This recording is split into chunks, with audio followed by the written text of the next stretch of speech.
Hi, everyone. Welcome. It's a great pleasure to be here, and I want to begin by thanking the City of Burbank for being our host today. It's wonderful to be here at beautiful Burbank City Hall, and I want to thank my colleagues, Laura Friedman, Sydney Kumlager-Dove, and Lou Correa for joining this important hearing. And to get us started, and before we introduce the witnesses, I would like to ask the Mayor of Burbank, Mayor Takahashi, to come and say a few words of welcome.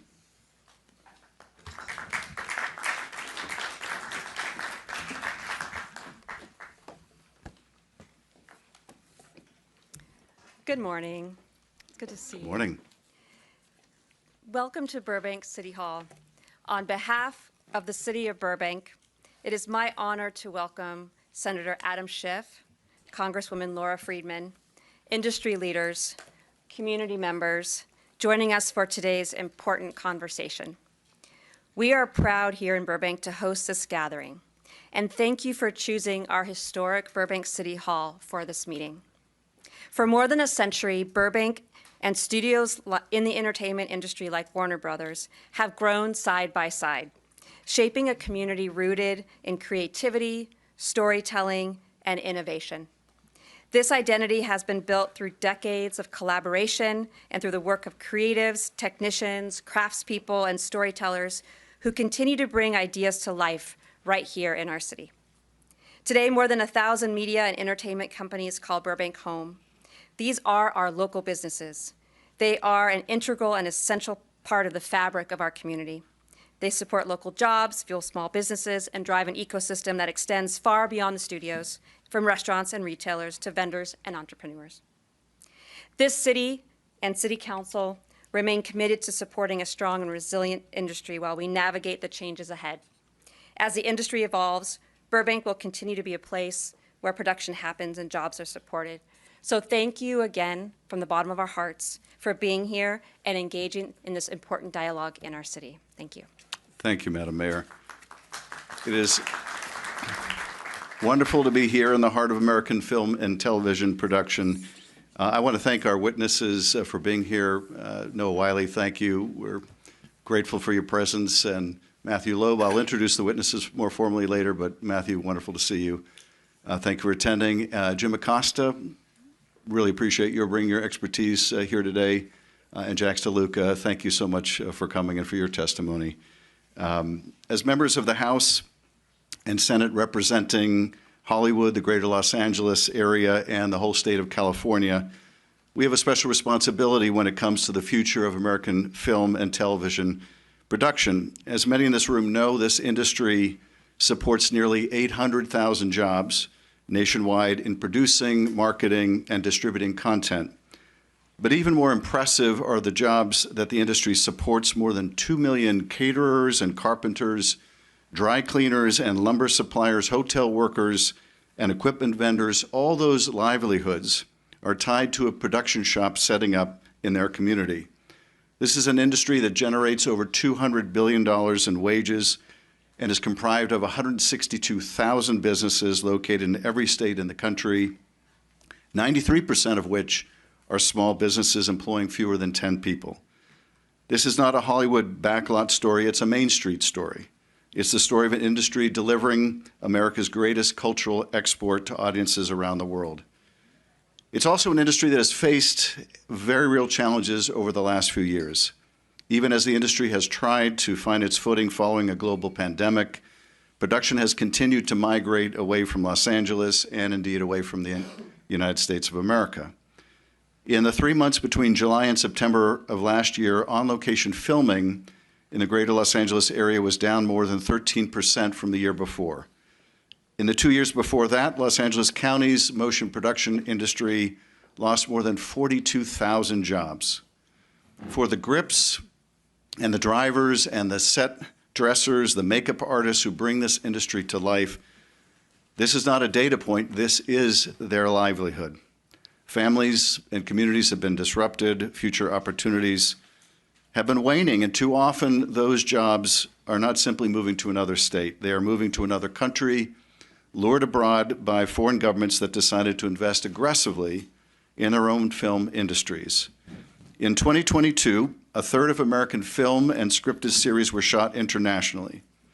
Last year, that number jumped to 45%, a frightening acceleration.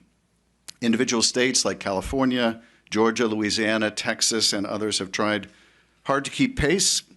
California's state tax credit has generated more than $29.1 billion in motion picture production wages and supported more than 220,000 jobs.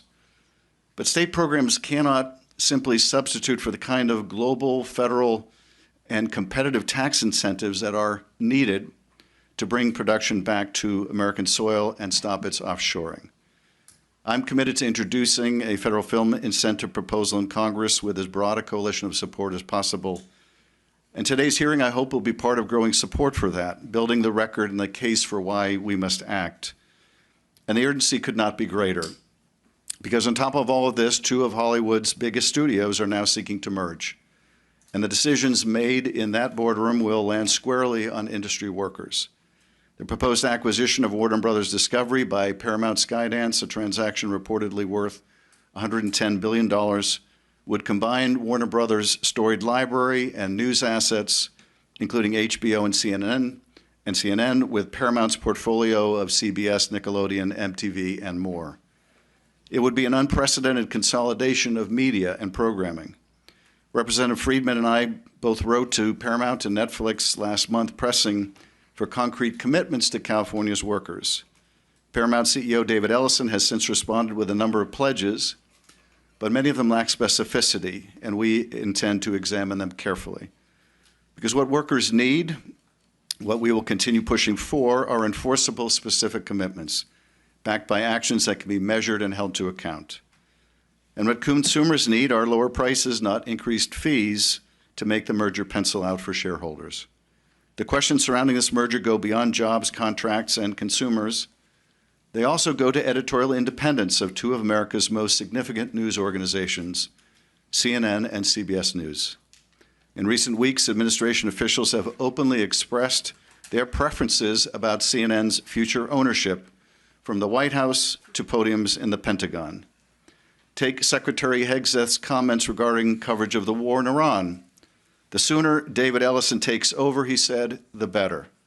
This administration couldn't be clear about what they intend to do, which is to tell the news media not just what to say, but how to say it.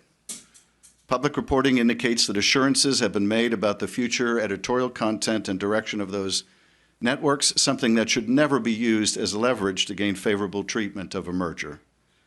These are not normal circumstances, and we would be failing in our oversight responsibilities if we did not examine these issues carefully. To help us discuss and examine our questions about this pending merger, as well as the need for a federal tax incentive, we are joined by 4 witnesses who bring extraordinary talent, expertise, and perspectives to this moment. Noah Wyle stars in, co-writes, directs, and is an executive producer of the medical drama The Pit, for which he made history as the first male actor to win all 5 major television acting awards in a single season. He previously led the genre-defining TV hit ER as Dr. John Carter across 15 seasons, a role for which he earned 3 Golden Globe Award nominations and 5 Primetime Emmy Award nominations.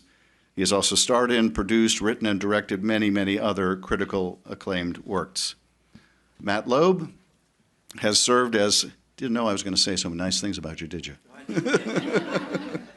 That's why we keep your mic muted until I'm done with that, so you won't cut me off. Matthew Loeb has served as international president of the International Alliance of Theatrical Stage Employees since July 31, 2008. IATSE represents workers across the United States and in Canada in motion picture and television production, live events, theater, trade shows, exhibitions, broadcasting, the shops that support these industries, and more.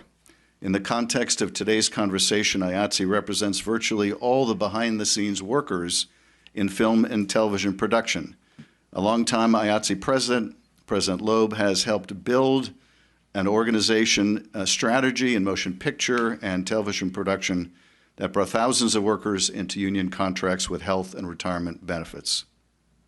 Jim Acosta is an award-winning journalist and the host of The Jim Acosta Show on Substack and YouTube. You should go and subscribe right now. How am I doing, Jim? Thank you. He was the chief White House correspondent and an anchor for CNN and a correspondent for CBS News. He was also the author of the New York Times bestseller, The Enemy of the People, A Dangerous Time to Tell the Truth in America. Jax DeLuca is a cultural strategist and former film and media arts director at the National Endowment for the Arts. She has championed independent film for over 2 decades. Currently, she is the interim director for the Future Film Coalition, a newly formed national alliance dedicated to safeguarding and strengthening the independent film and media sector in the United States. Thank you all for being here and joining us and ensuring that California and Hollywood remain the global magnet for storytelling, innovation, and creative employment.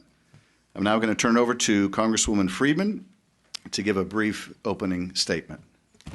Thank you so much, Senator Schiff. Thank you for putting this hearing together, and I want to thank all of the witnesses for traveling to Burbank, the media capital of the world. And thank you to the city of Burbank for hosting us today in my home district. This district, which is the California's 30th congressional district, is home to almost every major film studio, as well as all of the ancillary businesses that support it. And I would tell you that besides the direct jobs that you see at Disney, at DreamWorks, and Warner Brothers, Paramount, all the studios that are around here, there are tens of thousands of jobs in prop shops, in special effects houses. There are dry cleaners, there are coffee shops, all that depend on that economic activity here in Hollywood. This industry supports almost 700,000 jobs and contributes $115 billion a year to our economy. It is one of America's greatest exports. It shapes, thank you. I was always behind the camera, but I definitely, in a room filled with people who know about the industry, I appreciate that. She is my AD.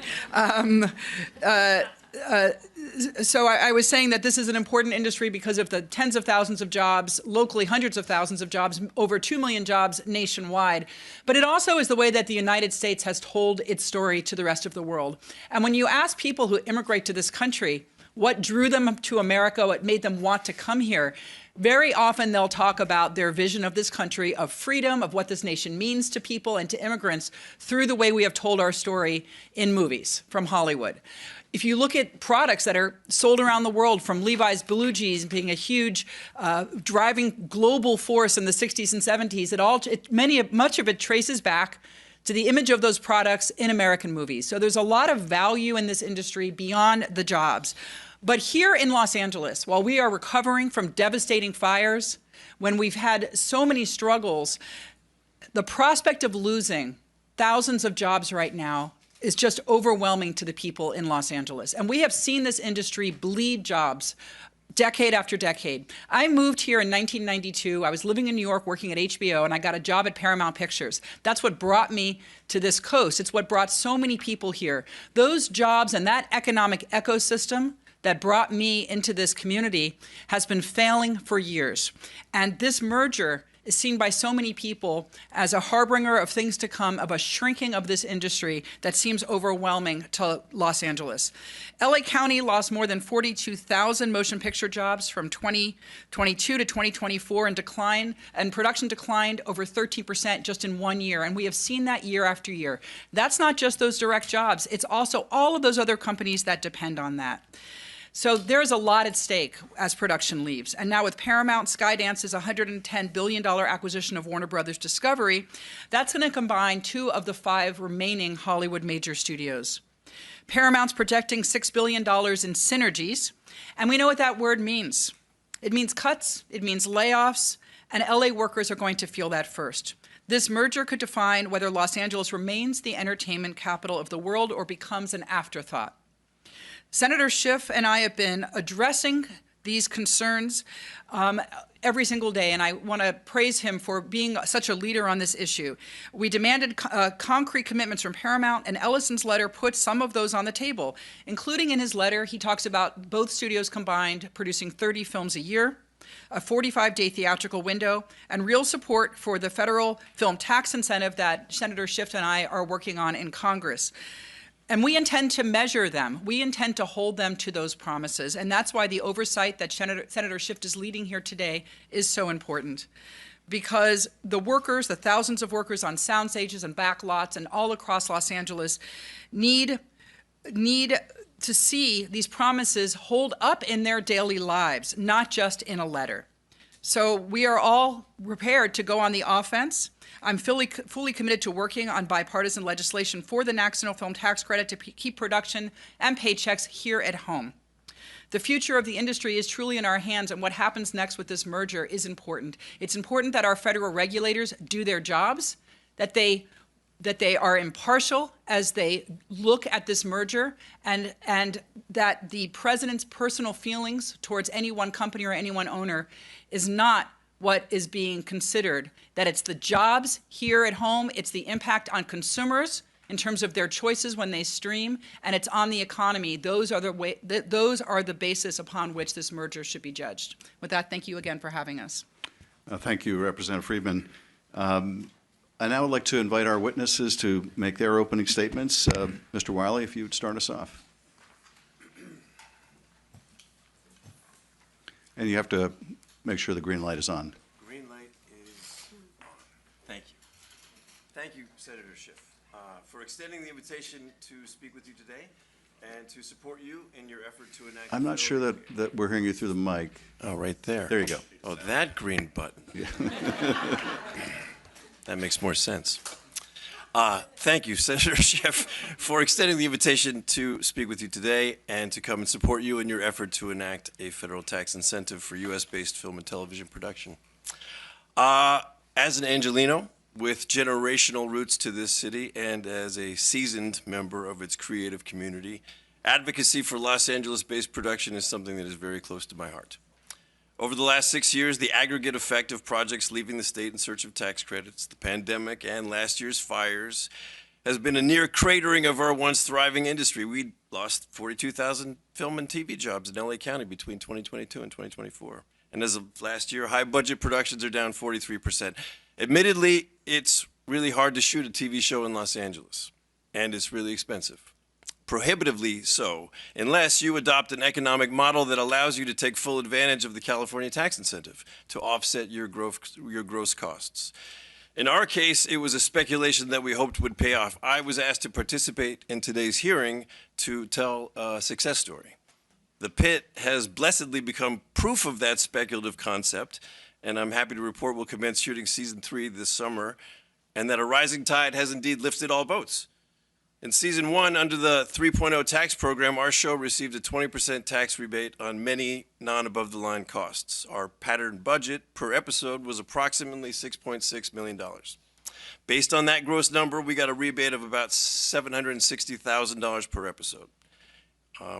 In the end, our net budget was closer to $5.6 million. And at the end of season 1, our spend was approximately $100 million. After the rebate, our adjusted spend was closer to 88. So we were able to save a little over $11 million, roughly the cost of 2 full episodes. How did we spend the money?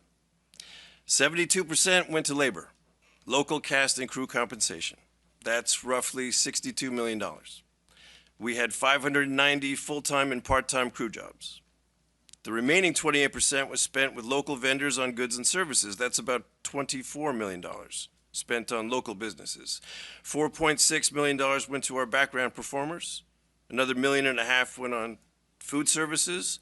That's just direct impact. Then there's the indirect impact. That's the ripple effect of that money, which in turn stimulates additional economic activity. It's estimated that the procurements associated with the pit, season 1, stimulated $22.6 million in contributions to the state's GDP along the domestic supply chain. The show's expenditure on inputs of goods and services from locally based suppliers also stimulated 150 full-time jobs across California. The induced impact of our cast and crew spending, along with the workers along the supply chain, in turn stimulated even more economic growth, and it is estimated that the wage finance spending of local production crews and workers at locally based suppliers stimulated $40.3 million towards California's GDP during our production period. So, bottom line is that the estimated total impact of the first season of The Pit contributed around $125 million towards the state's GDP during our production period. That is proof of concept. That is replicable. And it is vital to the strength of our industry and to our city to support these incentives. They are an investment in our city's most precious commodity and its biggest asset. It is an investment in its people. Thank you very much. Thank you very much. Thank you for producing that show here in Burbank and Los Angeles, and thank you for keeping it here. Pleasure, Senator. Thank you. President Loeb, your opening statement. Thank you. Good morning, Senator Schiff and representatives. I want to thank you for this invitation to participate in this important hearing on behalf of our 170,000 behind-the-scenes entertainment workers of the IATSE. Film and television production creates good-paying, family-sustaining union jobs, and it's critical that Paramount Skydance's proposed purchase of Warner Brothers Discovery be evaluated from the perspective of American workers. The loss of any independently operating producer and distributor of film and television content could have profound impacts for entertainment workers.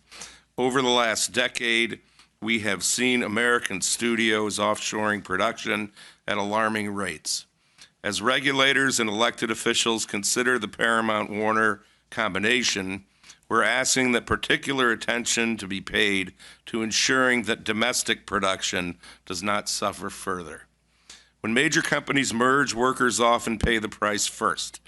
IATSE's position is that regulators should consider the effect of consolidation on labor markets, not only on consumer prices.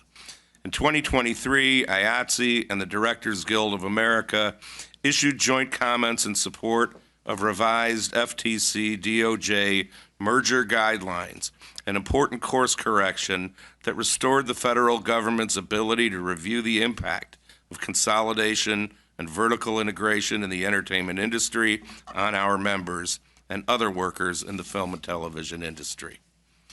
Past studio mergers have meant fewer jobs and disruptions to production. Redundancies following the Warner Brothers Discovery and Disney Fox mergers led to reductions in workforce that have the potential to occur downstream from a Paramount Warner Brothers Discovery merger. If Paramount Skydance is successful in their proposed acquisition of Warner Brothers Discovery, our primary interest is holding them accountable to the commitments they have made to Californian and American workers. CEO David Ellison has made a public commitment that Paramount Studios and Warner Brothers Studios will each produce a minimum of 15 high-quality feature films per year for a total at least 30 feature films annually. That level of production is needed in the United States if IATSE members are continued to be able to make a living in the industry. Work in the entertainment industry is precarious. It's primarily project or gig-based, meaning most IATSE workers perform freelance work outside of what is considered regular employment. And we've been in the gig economy since 1893.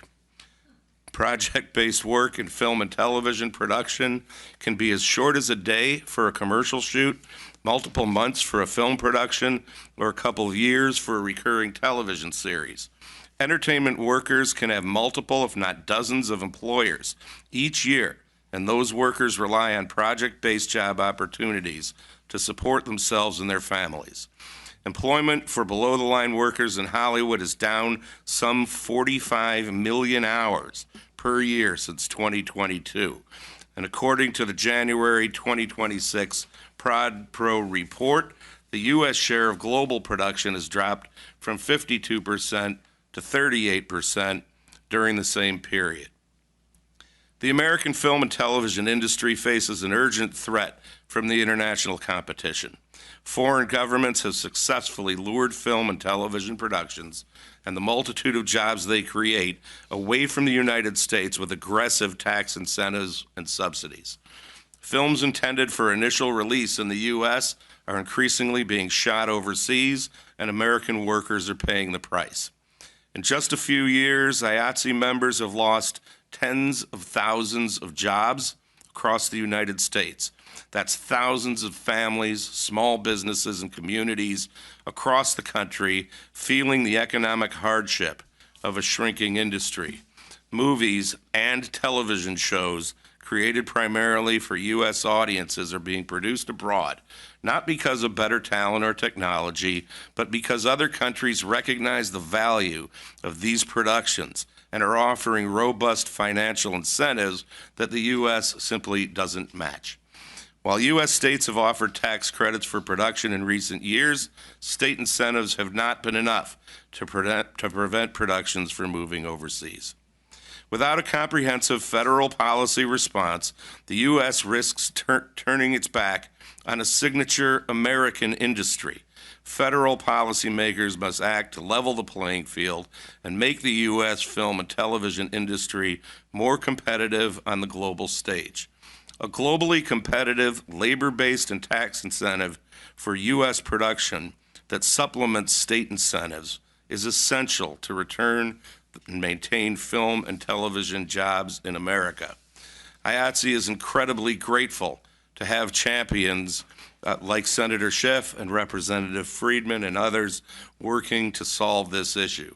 Their strategic efforts have built momentum towards the introduction of a federal film and television production tax incentive, and IATSE will continue its tireless advocacy with Congress and the White House to achieve that goal. Thank you. Thank you, President Loeb. Mr. Acosta, you're recognized for your statement. Thank you, Senator, and I'd like to thank Senator Adam Schiff, the members of Congress here today, the City of Burbank and their teams for inviting me to be a part of this spotlight hearing on the damage being done to our media in this country. And here is the breaking news. The news is broken. We may not be able to put the pieces back together again if the Paramount Warner Brothers Discovery merger goes through and puts my former home, CNN, under the control of the Ellison family. You see, the President of the United States, Donald Trump, has cracked the code in how to hurt the press in America. You may recall Trump and his team seized my press pass during his first term. What is happening now goes way beyond that. As a former White House correspondent, an anchor for CNN, and a former correspondent for CBS News, I can only report to you what I see with my own eyes: an assault on our freedom of speech and the free press in America by the most powerful man in the world, who is taking us all down the road of Putin or China-style, state-dominated or state-controlled media in this country, owned by the oligarchs in service to Trump and MAGA, all in the name of special treatment for the wealthiest Americans at the expense of everyone else. Ladies and gentlemen, the news does not belong to the oligarchs. It belongs to us. Take a look at this Truth Social post from Trump just last weekend. Under a banner that reads, "President Trump is reshaping the media," he boasts about defunding PBS and NPR, as well as forcing anchors and hosts out of this nation's biggest TV networks. Trump brags he's gotten rid of the likes of Stephen Colbert, Lester Holt, Joy Reid, Chuck Todd, John Dickerson, and Terry Moran. It's funny that Trump is taking responsibility for these moves. Here I thought these were just, quote, programming decisions by the networks.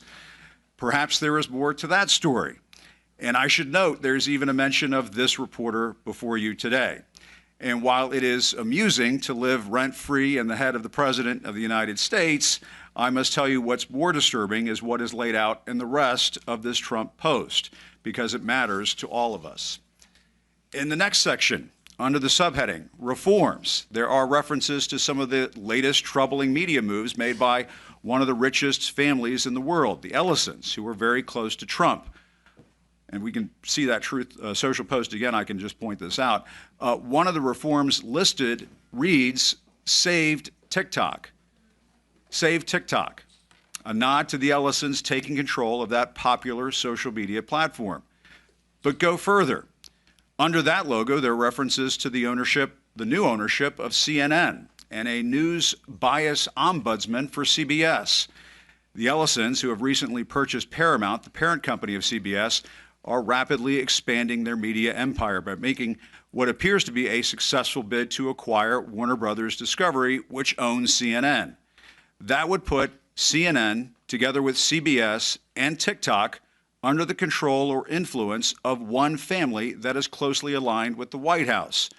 Just go right down the row there, right down the line there. There you have it, tic-tac-doe, or perhaps I should say tic-toc-doe. The Trump administration, should it approve the Paramount WBD merger, and it looks like they will, would be setting the table for a MAGA-friendly family to own an unprecedented amount of the news and information we consume in this country. That is not media consolidation, ladies and gentlemen. That is media domination. What's stopping that kind of media giant from gobbling up NBC or ABC next? This very real possibility, if realized, poses a danger to our democracy and the American dream. Just look at what has taken place at CBS since the Ellisons, you can lower that now, sorry about that. Just look at what has taken place at CBS since the Ellisons installed Barry Weiss as the head of the once fabled Tiffany Network. As I said, I used to work there. She has just this morning announced a crushing round of layoffs. The anchor she hired for the CBS Evening News closed one recent edition of that broadcast by saying, "Marco Rubio, we salute you." On another edition, he whitewashed the attack on the U.S. Capitol on January 6th and claimed there were two sides to the story of that day. That's in addition to the disclosure that 60 Minutes had temporarily shelved a segment on the infamous CCOT prison in El Salvador that is used by the Trump administration to lock up migrant detainees. Ladies and gentlemen, when 60 Minutes is in trouble, we're all in trouble.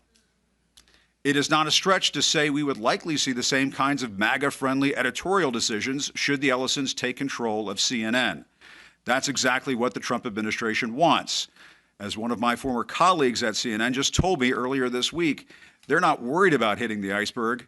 They now see the iceberg, and they're bracing for impact. Just last week, as the senator mentioned, Defense Secretary Pete Hegseth slammed a report from some of my former colleagues at CNN shedding light on the Iran war by saying this, and I quote, "The sooner David Ellison takes over that network, the better." Add to that what the FCC chairman, Brendan Carr, tweeted last weekend, threatening broadcasters they could lose their licenses over how they report on the war in Iran. Folks, they're saying the quiet part out loud. All of this is on top of the multi-million-dollar settlements paid out by CBS and ABC to Trump in just the last year. That $15 million payment by ABC to Trump also got a mention in that Truth Social post. And what did that accomplish? As we all remember, Trump's FCC attempted to silence Jimmy Kimmel anyway. In the case of CBS, executives handed over their extortion money as the network was being pursued by Paramount, a sale that was pending at the time before the Trump administration. The public, folks, they can sniff out what's going on here. I talk about it every day on my podcast. These payments are part of a shakedown paid to a wannabe dictator who wants the government to determine who delivers the news.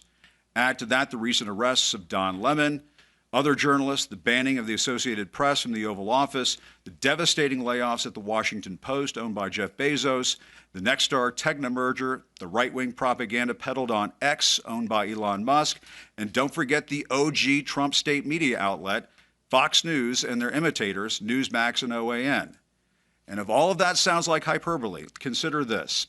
The respected expert on authoritarianism, Ruth Ben-Ghiat, recently told me Trump is consolidating the media at a rate that is far ahead where Vladimir Putin was during his early years in power. In Russia, they aren't getting the real deal on what is happening in Ukraine. Imagine handing that kind of power to Donald Trump when it comes to matters of war and peace in America. As is noted in his deranged yet revealing Truth Social post, Trump is winning his war on the media. That is because, in part, the least courageous and most powerful members of the industry are allowing it to happen.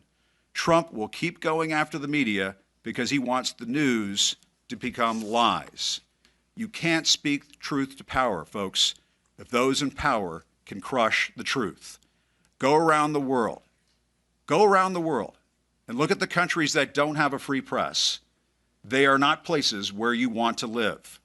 Now, we can't go back in time and stiffen the spines of media executives, but we can stop this merger and the subjugation of CNN and other journalists in this country to the likes of the Ellisons and the oligarchs. Yes, Trump put me on his media hit list, but I'm proud to report to the president that I'm still here, loving the freedom of independent media. I'm here today because I can freely speak to all of you now. As I said during my last broadcast on CNN, and I think it applies today, this is no time to bow down to a tyrant. Don't give in to the lies. Don't give in to the fear. Hold on to the truth and hope. Thank you.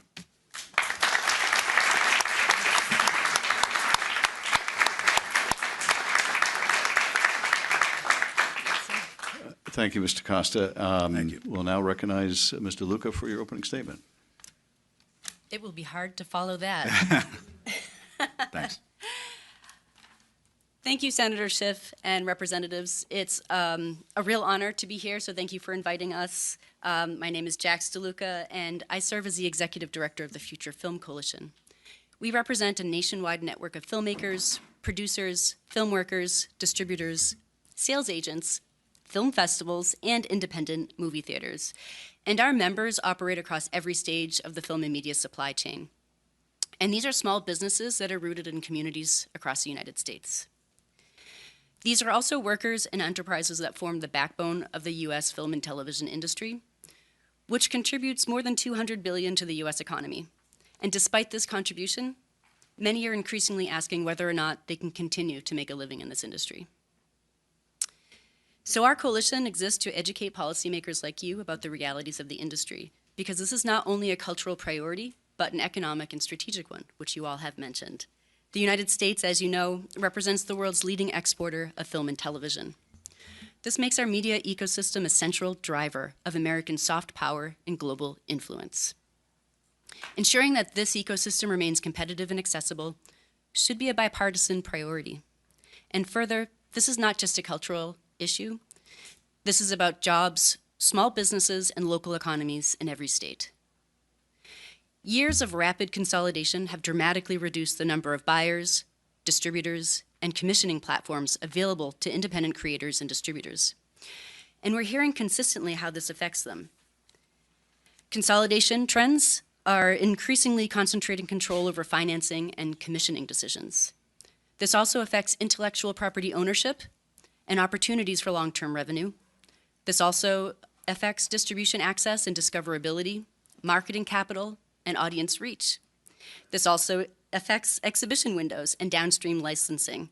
So this reflects a market where a small number of dominant players dictate terms, And when these dominant players consolidate, they continue to gain leverage to push down wages, restrict ownership, and limit access to opportunities for workers and for audiences. This is the core reason why we launched the Block the Merger campaign, and this is to document everyday stories of how consolidation is affecting the ecosystem in real time. Because the people who are often the most impacted are often the ones that are missing in this conversation. We also know that the consolidation among major studios has already narrowed distribution pathways and concentrated control. And the proposed Warner Brothers Discovery Paramount transaction would combine two of the largest entertainment companies in the world, further consolidating control over content libraries, networks, streaming platforms, and production pipelines. And we've seen how this plays out. The Live Nation Ticketmaster merger offers a clear example. And control across the supply chain can limit access and disadvantage independent competitors. And while some supporters of mergers often point to efficiencies, these efficiencies often become gatekeeping. And when one company has the ability to control what gets financed, what gets distributed, and what gets seen, it also gains the ability to favor its own content and shape the market in ways that reduce competition. And the harms of increased consolidation also start before audiences ever even see a film. And when fewer buyers are competing to commission, acquire, or license projects, this means fewer projects are greenlit or financed, fewer workers are hired, and fewer films reach distribution at scale. And for audiences, again, this means fewer choices, not just in quantity, but in the range of stories and perspectives that reach the public, particularly outside the largest media markets. By the time audiences notice fewer options, which is now, the pipeline has already narrowed. As you all have mentioned, small businesses make up a majority of this ecosystem, and many of them are being squeezed out. More than 90% of the businesses in this sector are small enterprises, and many with under 10 employees. And these are the local crews and vendors that are in your districts, and the local cinemas in your community, and the independent distributor who's trying to get a new award-winning film to an audience. These are the people that we're hearing from through the Block the Merger campaign, and many have offered insight on what it's like to negotiate in this environment. What we've heard is you either accept the terms or the low rates, or you lose the work. And small businesses do not survive conditions like this. They disappear. Less competition also means consumers will face higher prices across cable, streaming, and theater admission. And at the same time, fewer of these award-winning films will actually reach their screens, which results in a narrower range of content and fewer meaningful choices for audiences. So in closing, we must ensure that the film industry and the local economies tied to it are not sacrificed for corporate scale and control. A stronger Hollywood is built not through consolidation, but through competition, fair markets, and policies that sustain independent storytelling. And on behalf of the Future Film Coalition, our allied organizations, and including the International Documentary Association, Art House Convergence, and the Archival Producers Alliance, we urge policymakers to fully scrutinize this merger and to consider its effects across the entire supply chain, not just on consumers. We also ask that you actively solicit advice and input from our representatives who are working within the film and media supply chain. This can help you gather on-the-ground perspectives and learn more about the stark realities of this industry.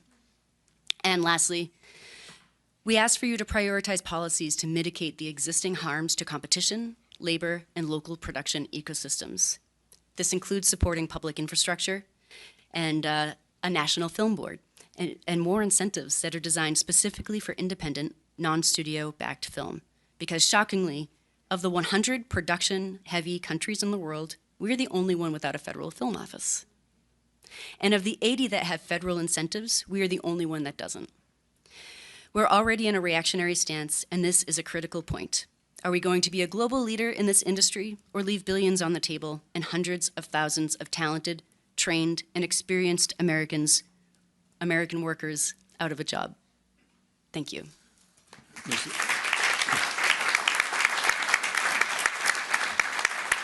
Ms. Luca, thank you for your testimony, and I want to acknowledge the presence of Attorney General Rob Bonta of California. We're very glad to have you here, and thank you for your important work on this issue. I'll recognize myself for the first round of questions. Mr. Wiley, Tell us about the decision to film here, to film The Pit here in Los Angeles. Were there pressures to move this production out of the country or to other states? How was the decision to film here made? And how would a federal tax incentive on top of the state tax incentive, how would that affect the industry?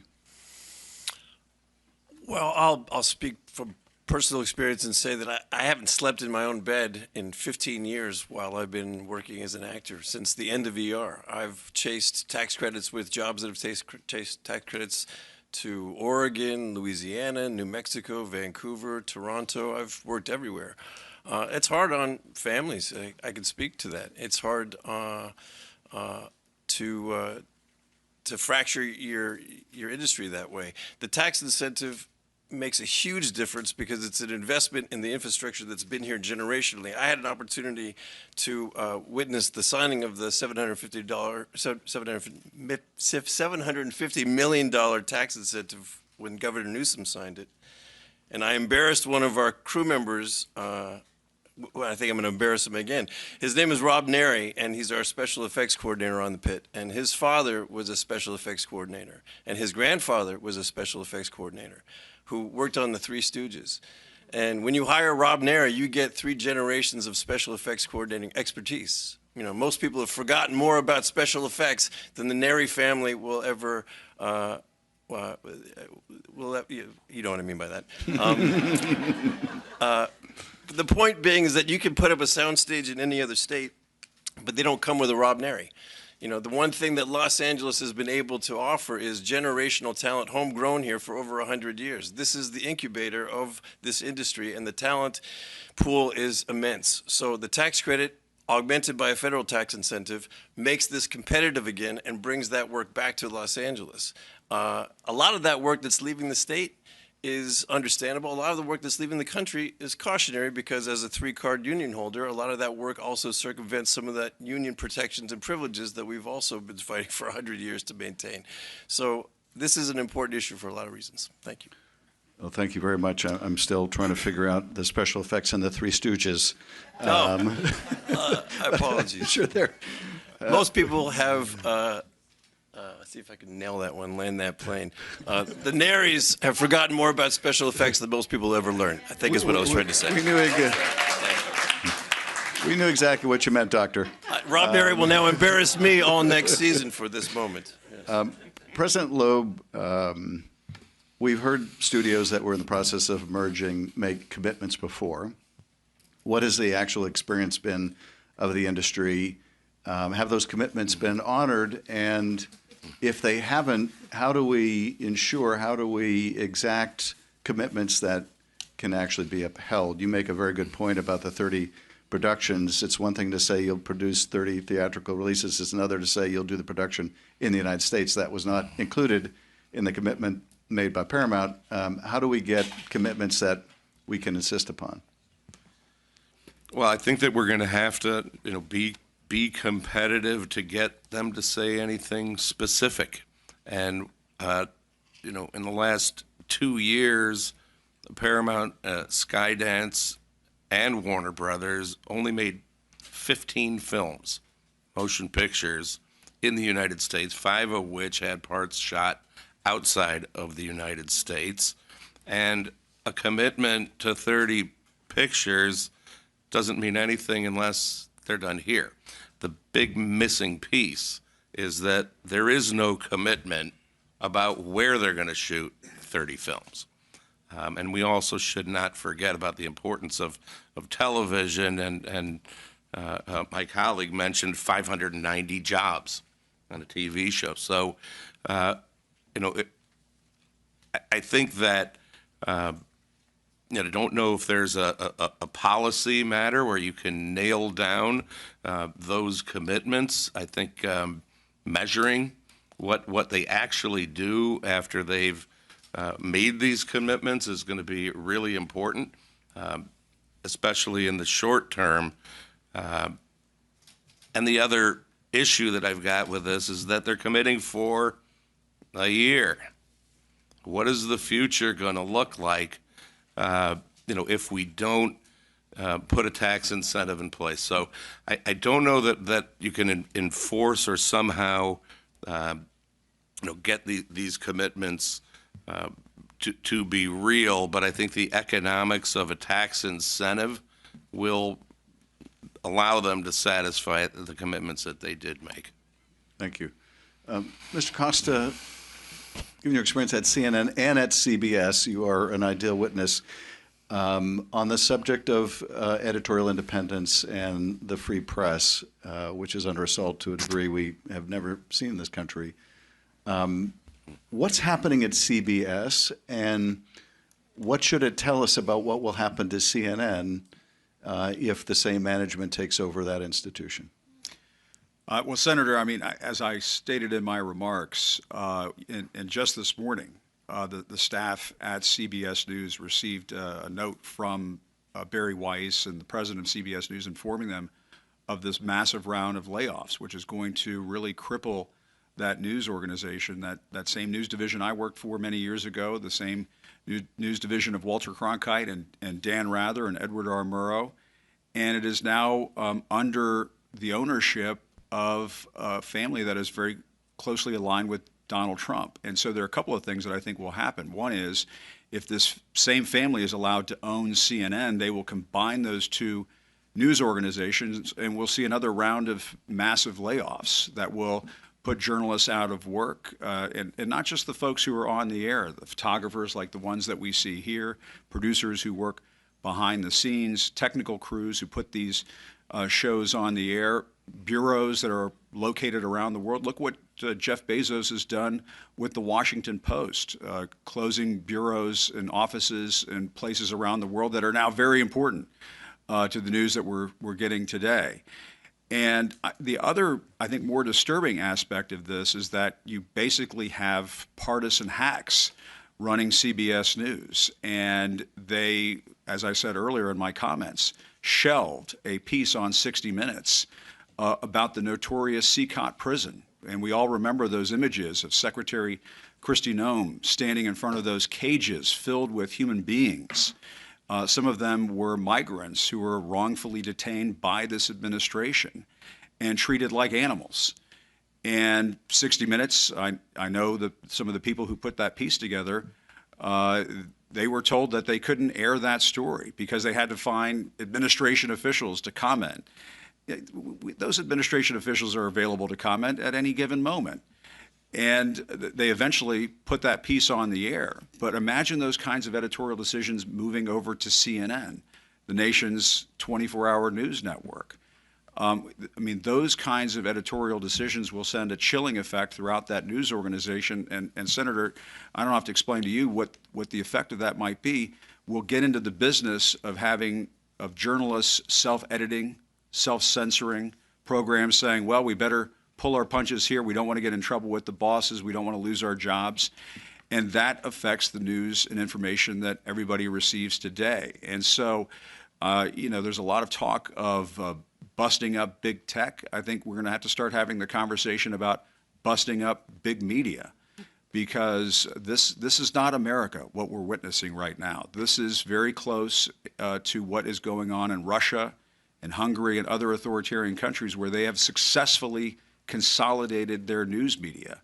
And it's the kind of news that the government wants you to hear and see. I tell the story all the time about, my dad is a Cuban refugee. He came over to this country 3 weeks before the Cuban Missile Crisis. And just a few years ago, we were able to go back and visit Cuba. He'd always wanted to go back.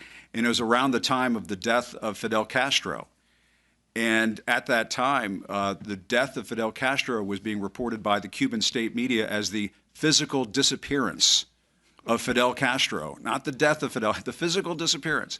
Do we want that kind of news in America? My dad didn't come to this country so this country could become like Cuba.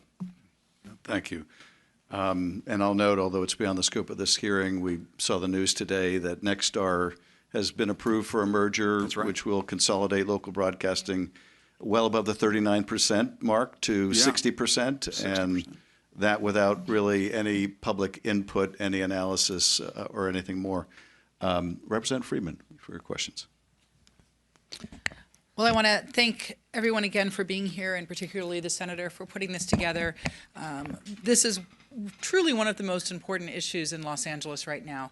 And this runs the gamut from, as Mr. Acosta was saying, freedom of the press and what people around the country and around the world get to see reported about this administration and future administrations. Whether we have state-sponsored media or state that approves or disapproves of media, or whether we have journalists who can truly follow the story and then be able to reach an audience because they have a broadcaster that will air their story around the world, all the way to the economics of Los Angeles. So first, I want to ask Mr. Loeb, just to go to the labor piece of this. In terms of films and budgets of films and television, approximately, do you have a sense of what the budget of a project goes to labor, what goes out into the economy in terms of spends outside of the studio, kind of how do these productions impact the LA economy? Well, as far as labor is concerned, I think it sort of varies dramatically, especially in television, where I think at the beginning there are lower costs above the line. Those go up after a certain number of years of success. But percentage-wise, I mean, I would guess labor, 50, 60% of a budget. I would say that, it affects the economy in a lot of ways because we have, for instance, lost health coverage for 16,000 people. And so how does that affect the economy? How do those people take care of themselves and their families and go to the emergency room instead of their doctors? And, that's sort of a compounding effect. Certainly there's no tax revenue coming for the state when workers, have no jobs. And in fact, I think there's an extra drag there because of the payment of unemployment and other social programs to support them. And I can tell you that, we've spent hundreds of millions of dollars bridging benefits for people. This is a huge issue for us. But, since COVID, then, strikes and fires and a slowdown, the plans have spent reserves that are meant for this, for these times.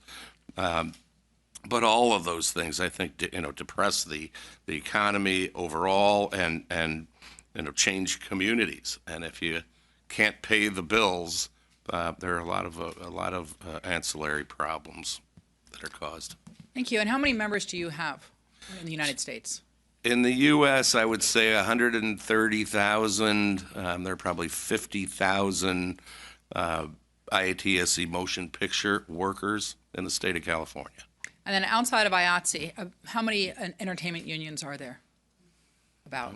Sorry, I'm not trying to quiz you. No. We can count them up. I can remember this. So you have a SAG-AFTRA, the Directors Guild, the Writers Guild. You have the Teamsters and us, so that's 5. And then there are other unions that work on the studio lots, the basic crafts, that maintain the lots and do certain things on the sets. So 7 or 8 or. So we're talking a lot of people. This is a huge industry across California and across the United States. Yeah. So you have actors, you've got creative people, but you also have truck drivers, you have crafts people, you have carpenters, you have all sorts of people working across a variety of different crafts and trades.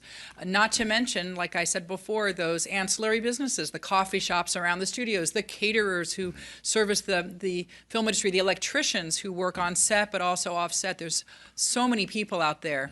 This is a real signature American industry that's aspirational.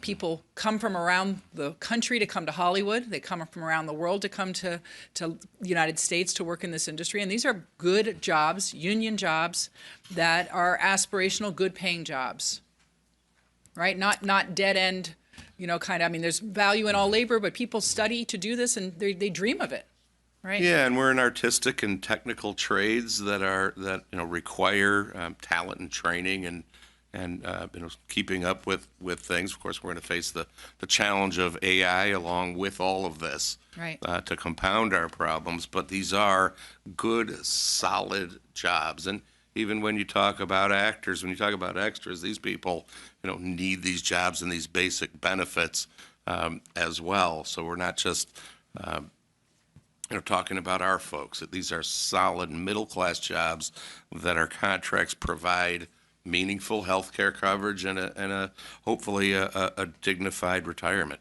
Right, and it used to be that, Los Angeles really was one of the only places you could really locate it. Post-production houses were here, the special effects, the studios, the lighting. Was it shops. something I said? Hearing after dark. I think you neglected to mention the lighting crew. Yeah. Did the Ellisons buy the power company, Senator? Oh, no. Where are the cocktails? Where are the cocktails? This a second. Somebody leaned on it. Okay. It's Burbank, okay? But over the years, there's been, as Mr. Wiley was talking about, a lot of these productions have gone overseas. And I was here in LA when the company I was working at first started sending productions to Canada.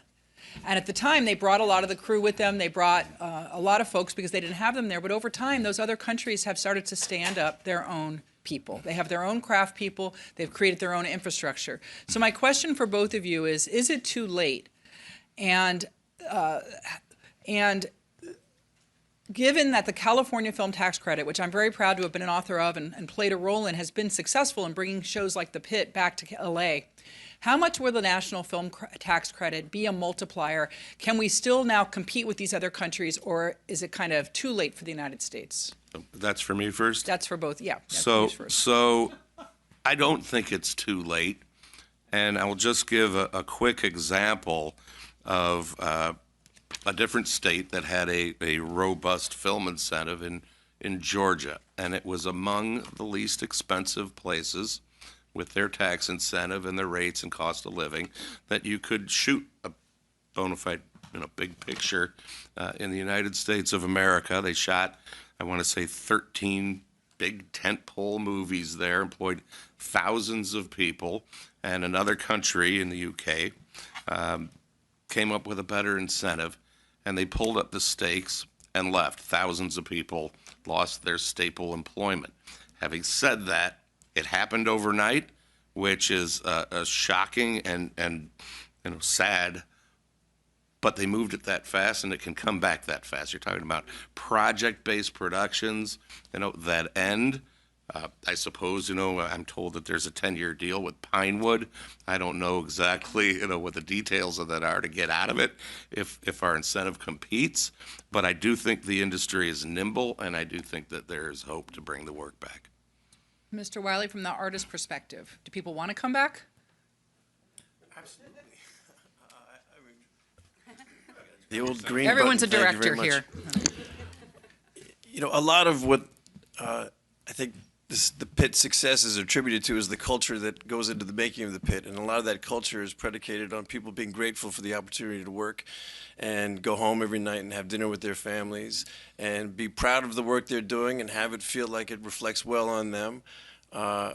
You want your work to have meaning and you want it to have value. And the one thing that we've set out to do from the outset with the Pit is to create an environment that is inclusive and varied, where everybody's opinion matters, where we take the work seriously, we don't take ourselves seriously. But it became this submarine that we could all hide in for the last 2 years and remember what it's like to be good at something and to enjoy being good at something and to enjoy inspiring that in your coworkers.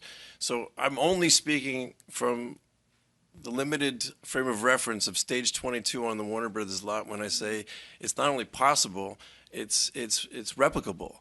It's what we do better than anybody else in the world. And it can happen. Thank you so much. Mr. Correa. Thank you, Senator Schiff, for holding this event. Can you hear me? Hello?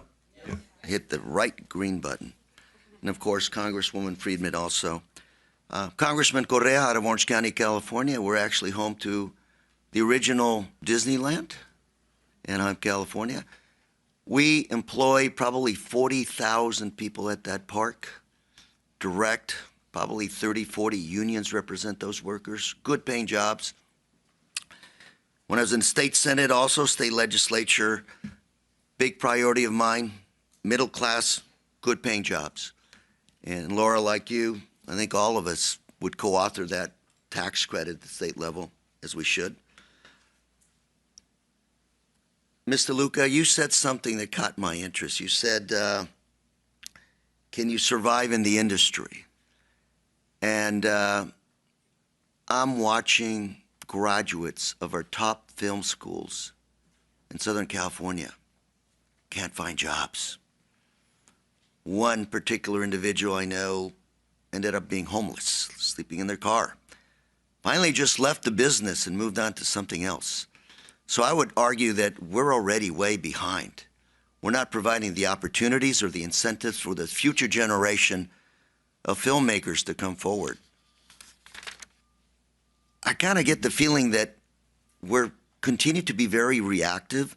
We continue to essentially rely on American film reputation for being the best in the world. We're getting our heads handed to us. Mergers, federal incentives around the world, AI, you name it. We're always reacting. We're not ahead of the curve here, and it's going to hurt us even more than it has already. I'm going to ask each one of you, starting out with Mr. Loeb, what is it that we can do to put together a proactive plan so we're not chasing our tails here? We're actually getting ahead. We're talking about the merger right now. We're talking about drafting a federal incentive. But as you're pointing out, maybe how do we make sure that it's written in a way that production actually stays in the U.S., and it's not 1 year, but a number of years, so we get back on track and keep production in the United States? A plan. How do we do this proactively? Well, I have some ideas. Some of them may seem half-baked, but maybe you're not entitled to a... It's better than no bake, but we have time to write these legislation.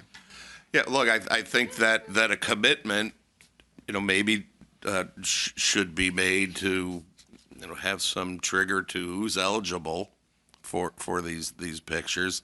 I mean, there's a total lack of patriotism isn't an issue. It's not going to be part of this. Either is charity. It's going to all be about dollars. And so ways that restrict access to those dollars for folks that aren't, doing the right thing here as far as placing projects in the United States, and especially, here in Hollywood where the epicenter is something to think about. And I know that sounds punitive, and my hope would be there wouldn't be a necessary piece of it. But there is no guarantee, because it's a race to the bottom with these incentives elsewhere. And, I've been watching this for years. We organized in the southeastern United States back in the 90s, which was not a very ripe place for a Jewish labor organizer from Cleveland to be sent. But I got sent there, and we did it. And we got it done, with the benefits, with the advantages of the union contracts. But I think that these commitments are largely hollow without probably some kind of economic trigger, right? Because if it's all about money at the end of the day, we'll get some of them back. I've had a lot of folks tell me if the kind of incentive that Senator Schiff is authoring is passed, that it would bring a lot of work back. But the commitments they're not enforceable, solid commitments. And I gave you the examples of these, the amount of work that actually happens here. So the amount of production that's going to happen globally in comparison to the amount of work that's going to happen here has to be looked at closely. Mr. Wiley? I would only add that you could lift the restrictions on the tax credit. No, you have to press the button again. The green button. It's becoming a running gag. I would only add that you could lift the restrictions on the incentives in California. You can make a commitment to have them be for several years in advance, so you could build them into your economic planning. You could really play up the fact that there's a 1 to 24 multiplying factor to every dollar spent in film production. Has a $24 ancillary effect in local businesses. That's really significant. Aside from that, I would agree with Mr. Luca? I'm glad you asked. This is something that Future Film Coalition has been looking at, and some of the things that we recommend are having quotas, and ones that also have a mandated percentage for non-studio backed films, and also make sure that there's a floor for where it retains local workforce and local vendors, and I think that's all really important. And our colleagues at Film USA, which is the national service organization for film commissioners, they also would love to be part of making those recommendations, so I would refer you to them as well. And Mr. Costa. I personally would love to make an endorsement, if I could, for tax incentives for creating independent news media in this country. Imagine if we could start standing up some real competition Excellent. To the corporate and legacy media in this country, and not just hold the president's feet to the fire, but maybe hold some of these media titans' feet to the fire too. Thank you very much. And just one. Could I make a quick plug, actually, before we move on? Because what you hit on is actually really important, because right now we're at this moment where we're talking about film, we're talking about television, we're talking about streaming, we're talking about journalism, but all of that's affected when we're talking about this issue, and so we need to be looking at that big picture. And my Shorenstein Fellowship at the Harvard Kennedy School right now is doing a lot of this work. So it also just doubling up on what Jim has said, we definitely need to make sure that these incentives cover the full range of media content. And follow up, just a quick question for Mr. Loeb. Is this merger going to create jobs in Southern California? I think I got my answer. I don't know. I am hopeful, but in the absence of the tax incentive piece, I am skeptical. And Thank you that's very just much. History. Mr. Chairman, I yield. Thank you. Representative Kamlanger-Dove. Thank you, Senator and Congresswoman Friedman, for putting on this hearing, and thank you to the witnesses for being here today. I represent the 37th Congressional District, so all of the studios that are not in Laura's Friedman's district, the remaining studios are in my district. I also sit on House Judiciary and House Foreign Affairs, so I think this issue is a nexus point for both of those committees. And I just want to say that, my mother's an actor, and so this industry is incredibly important to me. It is about the long-term health of LA's economy, as well as the entertainment industry. And it goes beyond the obvious. I have a friend, Mo, she's been in the business for over 30 years, card-carrying actor, and she told me this will be the first time in her career as an actor that she will not have health insurance because there are just not enough union jobs, and how scary that is for her trying to raise a family. Being LA, I also get acupuncture. And after my acupuncturist took the needles out of my back, she said, "Can you do anything to help bring back entertainment jobs?" So it goes to show you it's just beyond the folks working craft services and tailoring. It is jobs, jobs, jobs everywhere. So, Mr. Wiley, you have been in this business for a very long time, you said, as both an actor and as a producer. And can you share with us, over your tenure in the business, how have you seen the terms of the deals change for you? The terms of the deals change. Because of mergers, because of consolidations, because of less jobs? Well, I'm going to show my age when I say this, but if you entered into this business in the 80s, it was a business that was subsidized by advertising and subscriptions, and it was manageable. And then the business continued to grow with the advent of streaming, and there seemed to be this idea that you could have unlimited growth turn into profit. And then suddenly that proved to be not true, and everybody went looking for profit, and you went back to advertising and subscriptions as the way of sustaining it. So we've watched this industry explode, and now we've watched it constrict. If you entered the business in the last 8 or 10 years, you've seen 2/3 of the jobs go away. If you entered the business 25 years ago, you've seen it self-correct back to something that's manageable.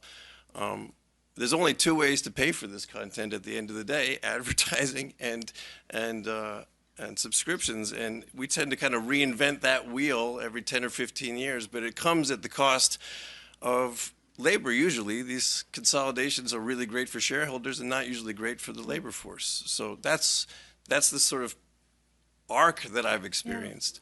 But these tax incentives are significant. I'll share an anecdote from an executive producer I worked with years ago named Dean Devlin, who took advantage of the Oregon tax credit the first year it was offered to take a show called Leverage up to Portland. And he paid out all of his per diem that first season, all the cast and crew, in $2 bills, which was cumbersome and annoying and confusing, and nobody liked it. But a year later, when that tax bill came up for renewal, Dean went to testify in front of the State Department and at the Capitol asked if anybody had seen a $2 bill that year. And if they had one in their wallet, would they hold it up? And several people in that room did. And it was like putting a contrast dye system into an X-ray. You got to see exactly how that Hollywood money bled into that economy. And it was a really wonderful demonstrative way of saying that, this money doesn't just get shared internally, it gets disseminated locally, globally. Wow. Thank you for sharing that. Pleasure. So when I was a cub, long time ago, I worked on Gone in 60 Seconds. And if you don't believe me, I have a credit. But I would spend lunch, President Loeb, eating with your members. And I can recall so many stories of these folks sharing with pride how because of this industry, they were able to provide for their family and put kids through college. And it was because of consistent production, even if it was gig to gig. Some folks have mentioned streaming and streaming platforms. So President Loeb, can you sort of share how the rise of streaming platforms have changed the work for your members? Yeah, thank you. We, originally when streaming was brought to us at the bargaining table, it was characterized as a kind of new media, which lasted decades, so it wasn't new media at the end. And we really spent a lot of time bargaining to turn our contracts for television and those provisions that new media was eroding or cannibalizing, into the standard terms. And we did get there. But I think one thing that we really had to work on, and it had to do with residuals, and that has to do with intellectual property. And we're not triggering residuals when a picture gets made outside the United States, and that's a serious liability to the benefit plans. So, we've held our own in the streaming, and the contracts have matured. I think we did very well in the last cycle, but it's really about the work and the triggering of those payments for security to the members. Thank you. And I have one last question. It will be quick for Ms. DeLuca. So, Paramount bought BET and then kind of sold it all off and gutted it. And as an African-American woman, for me, that's sort of one of the premier platforms for Black storytelling. And we're seeing those outlets shrink more and more across many spaces. And yet we know that audiences are demanding more authentic and diverse storytelling. And even though many still report feeling misrepresented. So are you already seeing this squeeze play happen for independent and diverse creators? And if so, can you share what that is looking like? Absolutely. You are correct. When big media companies merge, there are fewer places, especially for independent films, to be bought or shown. And just learning actually what it's like to be an independent filmmaker, bringing their film through a marketplace, in itself is very complicated. But to just give you a sense of that, there were filmmakers who were award-winning films or nominated for Oscars this year, and those films are having a hard time getting picked up. And that's not just because a large studio doesn't want to pick them up and distribute them. There are these intermediaries that will buy and acquire these films and then license the rights for those films. But some of them know if they take on that film, a streamer's not going to take it, so it won't get distributed at sale. So this really all comes down to the varying types of ways films get distributed. There's theatrical release in theaters. There's the premium video on demand. There's the pay-one streaming license, which historically had been the way that films make a lot of that money. And then there's the downstream markets. And that would be also where you would get that long-term revenue from international and television rights. But all of this has been getting stripped away. So it's harder and harder for someone who wants to take a gamble on a film to actually know that they'll be able to recoup expenses. But also, if a film has to do with political content or something that they might think might be a conflict of interest with one of these larger conglomerates, they're not going to pick it up because they know that it's not going to make it into a pay one deal. So there's also these extremely complex ways that films that are amazing films are just never getting seen when you open up your streaming platform on the television. But also, there's a lot of algorithmic gatekeeping. It costs a lot of money to actually have your films, if you're not one of the studio-backed films, be in that front window, in that like curatorial window. So it's a pretty complicated system. And we do go over that in great detail in our statement, which ended up being around 40 pages because we have so many different parts of the field that are represented, but everybody was helping. And I think this is how important this is. So please look at that statement because we do walk through all of those nuances. Mr. Chair, could I ask Jim Acosta? Okay. So I love that visual that you showed. And we've also sort of tried to gut Voices of America. And so I would argue we're turning ourselves into a propaganda state. And investigative reporting is under attack, I think we are trying to snuff it out. So can you sort of share how potential mergers like this and what you're seeing so far, how this is making Americans less safe, if you think it is? No, I do. And I mean, I think case in point, we just saw this, was it last weekend? Or maybe it was 2 weekends ago when Donald Trump attended the dignified transfer of those soldiers who came back who had lost their lives over in the Middle East. And on Fox, on the Fox News program Fox and Friends that weekend, they carried it live.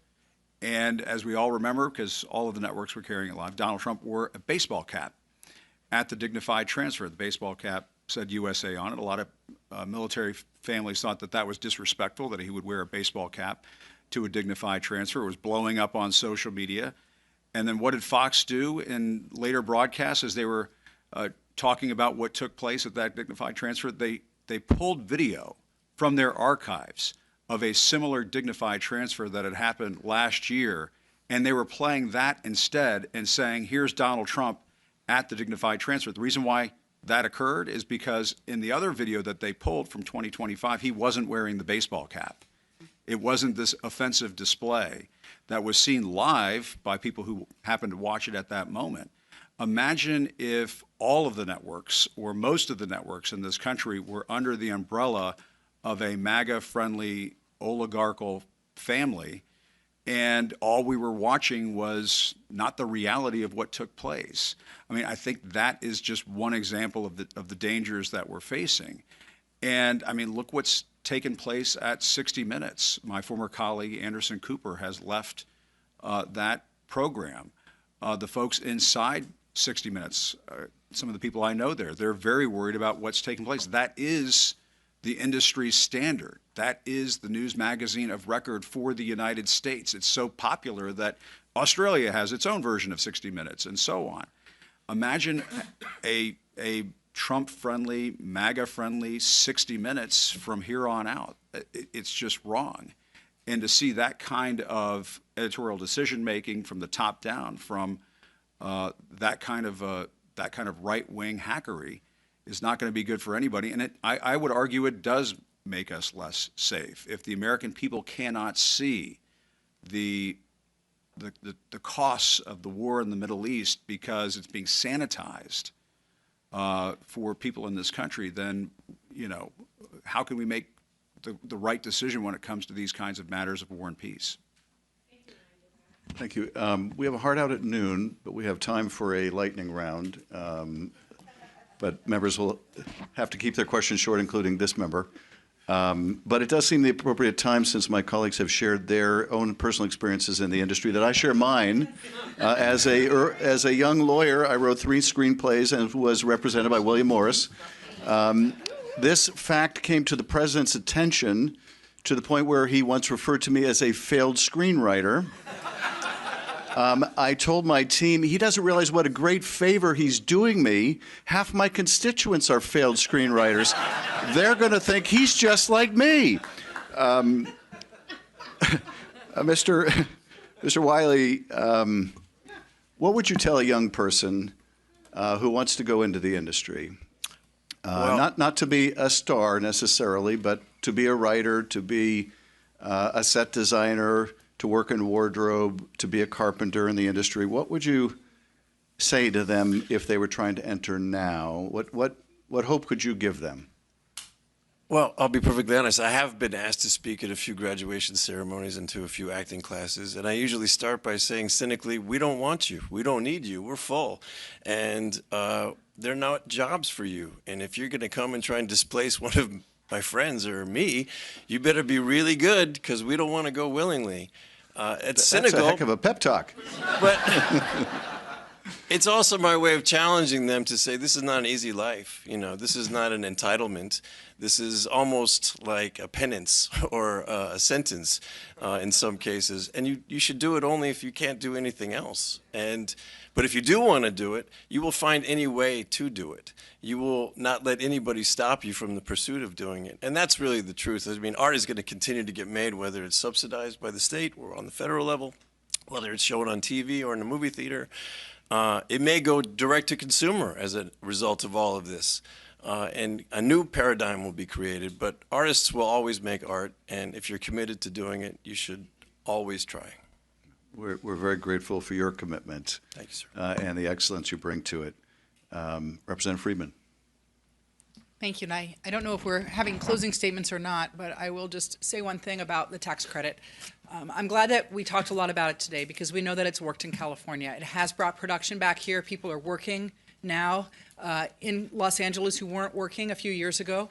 And so we know it works. We know how important this is, and we can do this nationwide. We have enough states that understand the importance of this production that we can get this done, and I'm determined to work on that. And I also want to say for people who might be a little cynical that we give tax credits to many industries. Hollywood is not asking for special treatment, whether it is computer chips or the energy sector or R&D for pharmaceuticals. This is something that is standard in the United States across industries that we have determined that we care about and that have a benefit for jobs and also for something greater in terms of our nation. And Hollywood and its ability to tell the story of America is something that's worth saving.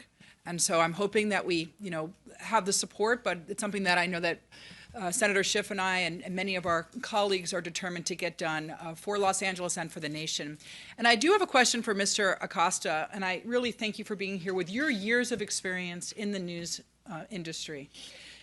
Is what's happening now from the Trump administration and their very outward attempt to go after news media that they feel is unfriendly to them, is that something that is typical and normal? I think sometimes we hear from them that the legacy media has always done this, that they're somehow freeing them up. Is that your perspective? Is there anything normal about this? No, there's nothing normal about it. And to borrow some medical terminology from our colleague Noah's show, I mean, the patient is on the operating table right now and is in critical condition. And my concern is that if we keep going down this road, it's going to be lights out for the news in this country, for the truth in this country. Just this morning, Donald Trump was praising Brendan Carr, the chair of the FCC, for going after what he calls the fake news in this country. And I happen to be the reporter who he called fake news. He originally called me fake news back at a news conference in 2017, and then later the enemy of the people. I wear those labels as a badge of honor. But folks, we are not going to be in a good place in this country if we turn the press, if we turn journalists in this country into the enemy of the people. As I like to tell folks, we are not the enemy of the people. We love the people. We want to tell their stories, just like the storytellers who are here today. We're defenders of the people. But folks who say, "Oh, this is because you're a liberal hack. That's why you're saying these things." This is not about Democrat or Republican. I don't think the the problem today is left versus right. It's truth versus lies. And we cannot give in to these lies. And my sense of it right now is that we are heading down a path that we're not going to be able to come back from. And that's why we need to have media options that are not controlled by the wealthiest and most powerful interests of this country. They need to be controlled by the people. They need to be led by the people. One of my favorite options there on the media diet is public broadcasting, PBS and NPR. I'd be remiss if I didn't give a shout out to my friends in public broadcasting.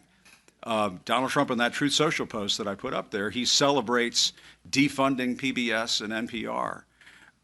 In Washington, Senator Schiff's familiar with the station WETA, which is the local PBS station.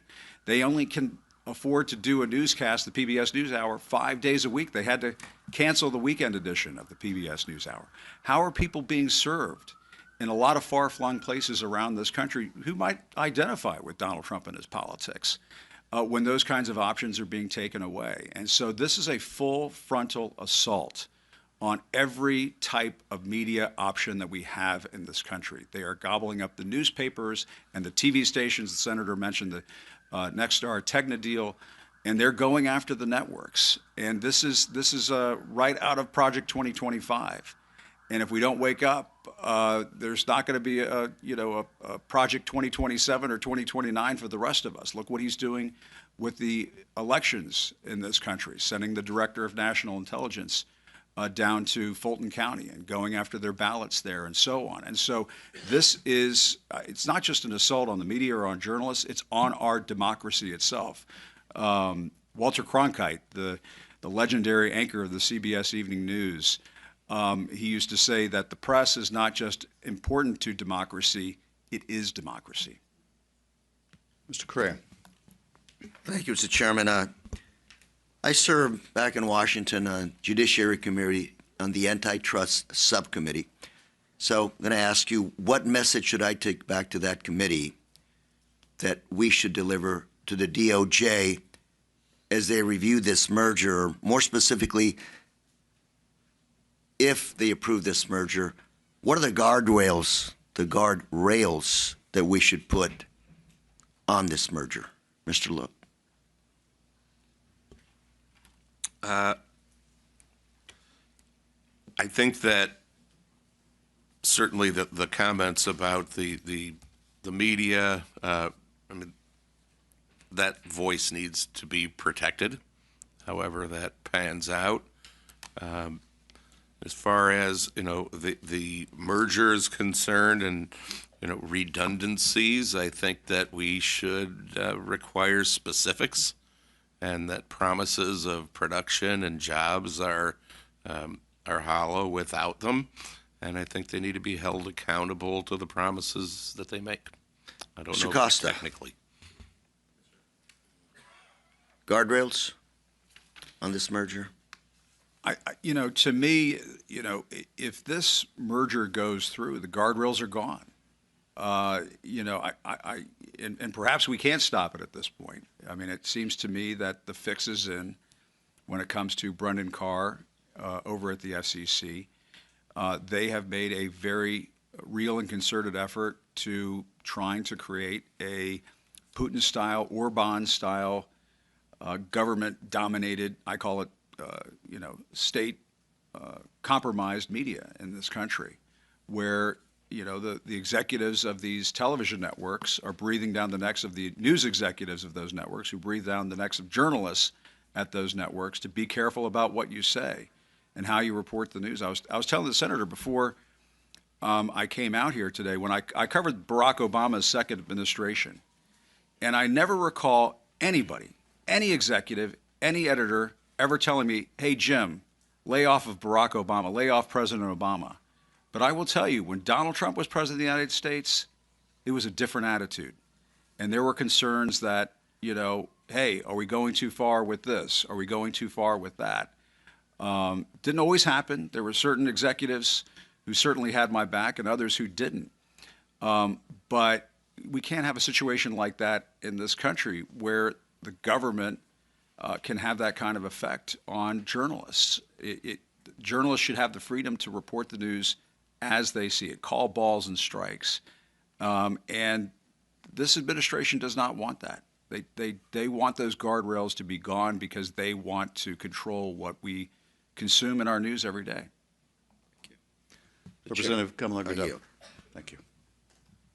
I just want to thank everyone for participating in this hearing, and for all the folks that are in the audience who I'm sure have a direct relationship to this industry and want to see it succeed. And thank you to the witnesses for sharing your stories. My question will be for Ms. DeLuca. We know that with these kinds of mergers, with this shrinkage that we're seeing in this industry, with the shrinkage that is so large, we know that it doesn't shrink evenly. And so certain voices will be left out. If you could just leave us with a little bit of hope, one or two things. Yeah, you have the hope. One or two things where we could be working together to support those independent and diverse voices in film and in the media, to support them as they are continuing to bust down doors, to share their story, to share their voices, because we know that those stories and those voices are reaching the hundreds of millions of folks that may not always see themselves represented in many of the stories that are being shown. There's so many things I'd like to say there. So a moment of hope, though, is really hard, I think, right now when we have so many people that are really having a hard time making a living in this industry. And even if they are making these stories, they're not getting seen. There are so many talented independent filmmakers who are making the most brave, bold, innovative works that are just not able to make it through this marketplace. So I think anything that is helping balance out the marketplace will be useful. In some places, when mergers happen, they'll recapture some funding from there and put it into a fund that can go towards marketing for emerging content creators or for independent content. But I do actually want to take it back to the guardrails, because I think this is really key, if you don't mind. Okay. Guardrails and consent decrees are not a safeguard. We should not be relying on those, because we do know that things like the AT&T Time Warner consent decree was widely acknowledged as unenforceable in practice. Also, when these have been imposed on conditions in previous mergers, they've repeatedly failed to serve as meaningful guardrails. So not only are they difficult to enforce, but they're also resource intensive to monitor. And also, they're ineffective at preventing harm to competition, workers, and independent businesses. So rather than stopping the anti-competitive outcomes, it's really, they function too much as a mechanism that just allow the consolidation to proceed, which we really would not be in favor of. So I just wanted to leave with that, just so we know that we don't think that that is an option, especially because the harms that we've outlined in our testimony are really structural in nature, and they really won't be adequately addressed through behavioral commitments or post hoc enforcement mechanisms. So I just wanted to mention that. And Mr. Chairman, if I can, I just want to ask a quick follow-up, which is, if not this, then I want to hear from you what would work possibly. So let's talk later on. Thank you. Amazing. Thank you to all of our witnesses for your testimony today, and to my colleagues for their participation and their deep work and thought on this issue. These are great jobs. We want to keep them here at home, from my point of view, ideally here in California, but we certainly want to keep them in the United States of America. It's really not rocket science how we do that. We've largely drafted the federal tax credit legislation. It needs to be bipartisan, and we are working to gather bipartisan support for this. These are jobs in blue states and in red states. These are good American jobs. We are enormously proud of what this industry does and the degree to which it contributes to the cultural uplifting and output of America and our cultural influence around the world. We treasure and hold sacred our First Amendment and want to ensure that we have an independent media that speaks truth to power. I will say, the challenge right now on that issue goes well beyond the media. It is a broad effort at censorship of every institution. We certainly see it in the media with media consolidation, and as you point out, Mr. Costa, potential domination. But we see it in attacks on the free speech and academic freedom at universities. We see it in efforts to tell law firms who they can represent and who they can't represent. We see it in efforts to tell companies who they can hire and who they cannot hire, who can sit on their board and who cannot sit on their board. We see it in efforts to intimidate the legislative branch. It is really across the whole of government. And nothing short of a concerted effort to push back on that is going to be successful in warding it off. Now, I have great optimism in this country. I think we're going to get through this difficult time. I think sometimes when you're in crisis, and we are in crisis as a country, it's hard to see how it ends, and sometimes it's even hard to see if it will end, but this too shall pass. But what we do right now makes a big difference. We need to deeply scrutinize this merger with all of its impact on jobs, on production, on theatrical release, on the whole theater economy, on the First Amendment. And this is part of that necessary oversight. All of you have added greatly to our understanding of the real human impacts of what we're discussing and debating. We'll take this back with us to Washington and see if we can put these ideas and thoughts into action. But thank you for helping inform the debate. Thank you for the great work you do every day. And with that, we are adjourned.